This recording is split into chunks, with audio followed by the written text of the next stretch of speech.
Woo,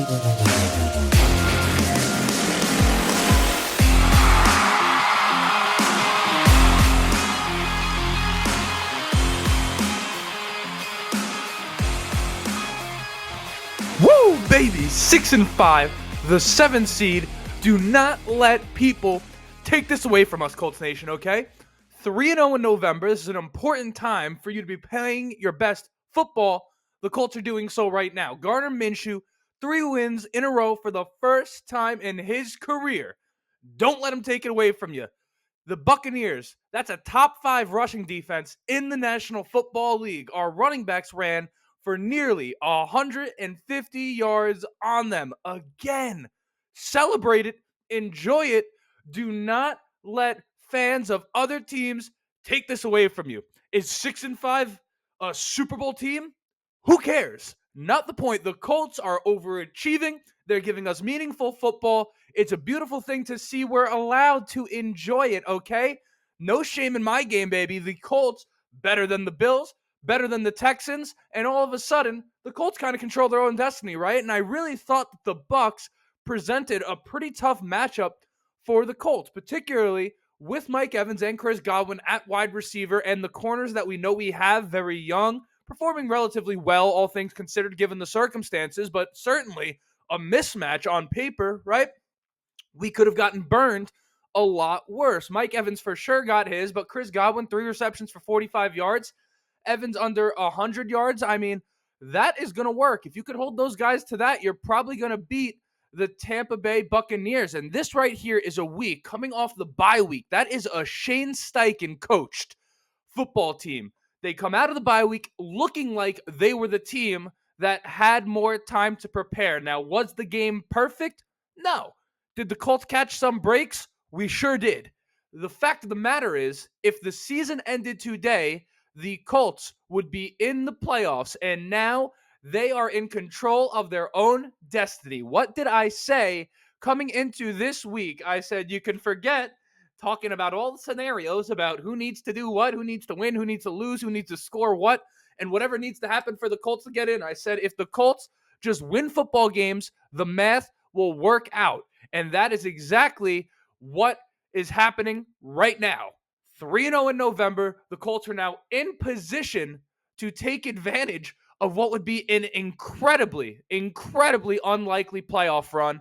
Of course, that happens 1 week at a time, starting next week with the Tennessee Titans. But today's episode is just about this game. So I'm going to give some of my thoughts on the game. It should be a relatively short episode. And then we could go on with our Monday. And as Shane Steichen says, see you Wednesday, right? His post-game speeches get me so hyped up. If you don't watch them, you have to. Guy has me fired up every single time I feel like I'm in the locker room. But that's neither here nor there. Of course, I'm going to introduce myself first. My name is Justin. This right here is the Riding the Bench Coltscast. As always, if you are enjoying it, please go ahead, shoot it a like. It's going to help me get out to as many Colts fans as humanly possible. And you need more people hearing me and my take on things, if I may say so myself, as the Colts near this playoff run. So a like would be greatly appreciated. Of course, if you want to stick around for the journey, you can subscribe. But most importantly, just enjoy the victory, enjoy the episode, and without further ado, let's talk about it. So I just wanted to, so I'll kind of just, I don't know, I have notes here. Am I going to keep it organized? I don't know. I'll try my best. It's kind of hard game reactions. Everything's just, you know how I prepare for these is I just take notes throughout the course of the game, and then I try to put them together into something that makes some semblance of sense, right? You just go through it. So if it doesn't, if it feels all over the place, it's probably because it is. You're not crazy. So to start off, this game in the beginning, I mean, how many straight times did the Colts throw the football to start this game? Now, it was working well. Whatever Shane Steichen, this is why he's Shane Steichen and I'm not. Whatever Shane Steichen had that was dialed up, I mean, we know the Bucs blitz a lot, so it was a lot of the quick passing game. Great. We were throwing the ball so much, far too much for my taste with Gardner Minshew, but ultimately it got our offense going early and often, which was great. Now, ultimately, Shane Steichen ended up falling in love with the passing game just a little bit as he saw it be effective, and then Minshew from there showed his true colors. But that is Minshew. I don't say that to crap on Minshew. I'm just saying he's not meant to go out there and sling the ball 40 or 50 times to win you a football game. He's meant to make plays when you need them and be efficient and get the ball out quick. Minshew does that very well. He did that for most of the game. It wasn't until Steichen kind of forgot that it was Gardner Minshew at quarterback and not Peyton Manning or Andrew Luck or something like that, that thing started to go awry. But in typical Shane Steichen fashion, he made the adjustment, right? He started to balance things out much better in the second half. And the way the Colts played the second half offensively is exactly how we have to do it all the time, every single week. When Gardner Minshew plays like he did for most of the game yesterday, the Colts are going to be a tough team to beat for anybody, right? Especially when you have both running backs involved. One of the things we spoke about coming into this week, and again, of course, we would never assume that Shane Steichen would not make the obvious adjustment. He knew that Zack Moss needed to be more involved. Some people would say too much so. I mean, listen, you can't have your cake and eat it too. You either want Zack Moss a part of the game plan or you don't. If you want JT to get more touches, I would look at the fact that Minshew threw 41 passes, not the fact that Zack Moss got like 6 to 8 carries, okay? I mean, it is what it is. But Zack Moss, again, we'd love to see his involvement. And each him and Jonathan Taylor averaged over 6 yards per carry. What else can you possibly ask for out of that running game? I thought JT looked awesome. Zack Moss looked awesome. I mean, this offense is at its best when both of these guys are moving. And that is exactly what we saw. I said, if we score 27, I said the Colts are going to score 3 touchdowns if we could keep it relatively clean and run the football. We scored 27. Go figure. That is just how it works. Again, hard to beat a team that scores 27 points for anyone, right? Let's talk about those fourth downs. Now, it's 3 for 4 rather on fourth down. I can only think of 2 of them. If you guys can enlighten me on the third when it's all said and done and I go through these, that's great. But I mean, listen, both the ones that I could think of showed the importance of establishing the running game and having guys that you can trust. That one to Michael Pittman, right? All of the action on the offensive line, along with the play action, showed a power run to the right. You get the whole defense flowing that way, and then Pittman slips out to the left. He's wide open, and on a completion that was 1 yard past the line of scrimmage, you gain 24 yards. Not every explosive play has to be a shot down the field. And we know this offense poses very little vertical threat, right? When you get plays like that, it kind of compensates for the fact that you're not able to push the ball down the field as often as you would like to. I mean, that was a great call by Shane Steichen. And while we're on the topic of Michael Pittman, that is a guy that deserves his money, all right? If you watch the Colts and you think that this offense would even work without Michael Pittman on it, you are sorely, sorely mistaken. You are not watching the same thing that I'm watching. That's 10 receptions for over 100 yards in that game. He was the guy that kept it glued together. Now has more receptions on the season than Jamar Chase, A.J. Brown, and Travis Kelce, 3 of the premier weapons in the passing game in the NFL. Michael Pittman is on pace for 117 receptions, over 1,200 yards. Time to put some respect on his name. Is he the best receiver in football? No, that's not the point. Is he worthy of a contract? Should he stay in Indianapolis? Absolutely. I think the discussion is over on that. Anyone who isn't is simply just stubborn and hating and just can't see past their own bias and their own predisposed notion of Michael Pittman, okay? I just wanted to get that out of the way, but we'll go back into the game because we're still talking about those fourth down calls. That 4th and inches call by Shane Steichen. Oh, the brain on Shane is unbelievable. When you come out in a formation like that, I don't know how many tight, I think they had 3 tight ends on the field. You pull in Zaire Franklin, who is known to be the beef, right? I mean, you brought out the muscle on that play. Once again, everything showing run. You don't bring out a linebacker to play fullback unless you're trying to get something going right up the middle. And sure enough, play action. Mo Alley-Cox was wide open. I mean, that call is awesome.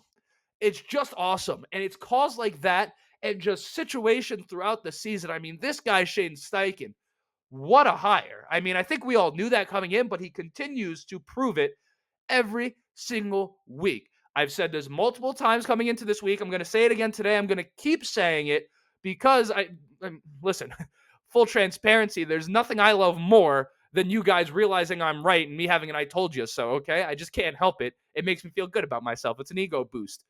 I think it's very possible, if not likely, that Shane Steichen is one of the top 3 to 5 head coaches in the NFL right now. Now, of course, body of work, of course, can't match up with some of the top coaches in the league, right? Bill Belichick, Andy Reid, Doug Peterson come to mind, John Harbaugh, Mike. I mean, I could keep listing off names. I could play the name game all day, right? But I have a feeling that with some time in Indianapolis, particularly if Anthony Richardson is to come back next year, we're 6-5 right now. I mean, I guess 6-5 was pretty good given the roster we had, but it's hard to imagine we wouldn't be a little bit better if we had Anthony Richardson, right? I don't know, but I have a feeling in due time we're going to look back at this season when Shane Steichen is considered by everyone to be the class of the NFL, one of the top head coaches in the league. We'll be able to look back to this year and say, oh, no. It is not now that he became the best. He was the best then.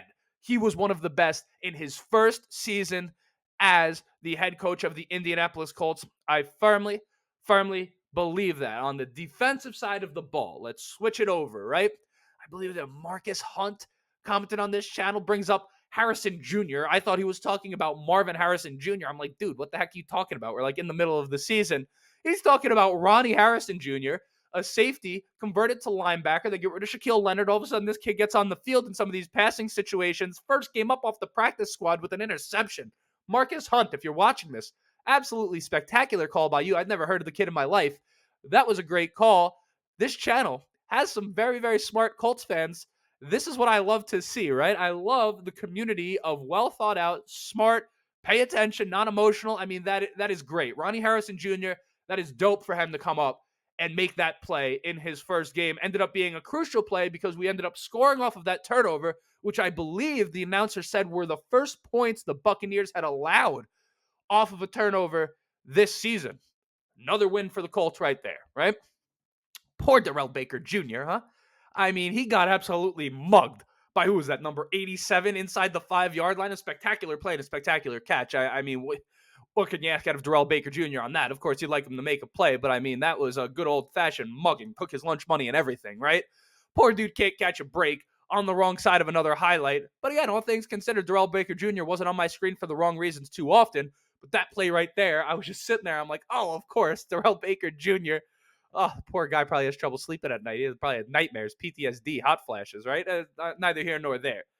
4 sacks again by this defense, by the usual suspects. Kwity Paye, Dion Dangbo, and Samson Ebukam. Now, Samson Ebukam is a guy, I talk great about Chris Ballard all the time. And I always point to this offseason. I point to all these different moves. And for some reason, I don't know what it is. Maybe it's because his name is kind of hard to pronounce.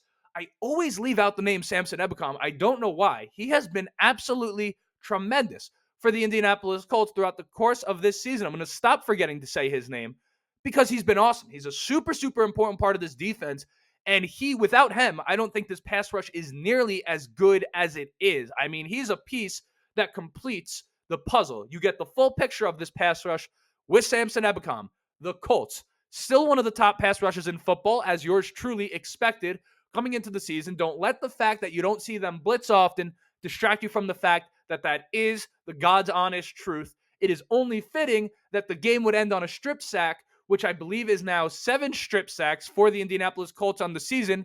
Pretty sure that leads the league. I would have to double check, but it does not lead the league. It is top 2 or 3. I think that's number 1 in the league. So all things considered, this was an excellent team win for the Indianapolis Colts. And this is a team that believes. I'd be remiss to not mention at some point the class that was giving the tribute to Shaquille Leonard. I thought it is interesting that he was there in attendance. I mean, I don't even know what to take from that. Curious what you guys take from Shaquille Leonard being in attendance. It doesn't seem like the type of thing that a guy that's ready to go play some more football for another team would do. Of course, I'm rooting for him, but that kind of, I don't know, it just felt like the end of something, not just for the Colts, but maybe even for Shaquille Leonard. We'll have to see how that goes, but I'm just not sure if I was Shaquille Leonard that I would have been up there. But at the same time, you know, really nice of the Colts to show him the respect that he deserves, obviously, to be a fly on the wall in the room when they had that conversation with him. I can only imagine how difficult that was. I'm sure no one took any pride in some of the things that were being said to him during that meeting. But ultimately, the Colts in this week handled the adversity well, showed no hiccups, showed no sign of a fact that a team was upset about Shaquille Leonard being cut. For me, this team is ready to go. Next week versus the Titans, they always give us a tough matchup, and they had a good win this week, albeit against the Carolina Panthers, who we also smoked. Sleepy Frank and the boys over there, right? But the Titans game is huge. We can't look past them. We have a few games this season. I believe the Bengals, the Steelers, and then the Texans in the last week of the season. Those are three teams right there that are all vying for those last two spots in the AFC playoffs picture, just like the Indianapolis Colts. So again, we're in control here. We have to win our games, but we cannot ignore the Titans, because to be 7-5 and to go into that stretch of the season, by all counts, would be just, I mean, again, hats off to Shane Steichen. The guy's spectacular. He, in my opinion, is really the big difference here. I think there's talent on this roster that Chris Ballard has accumulated, but ultimately you have to have a coach and a coaching staff that gets the most out of them. This is what we're seeing right now. Beautiful time to be a Colts fan. And that's, I guess, the whole episode. So until next time, my name is Justin. This right here was the Riding the Bench Colts cast. And as always, go Colts.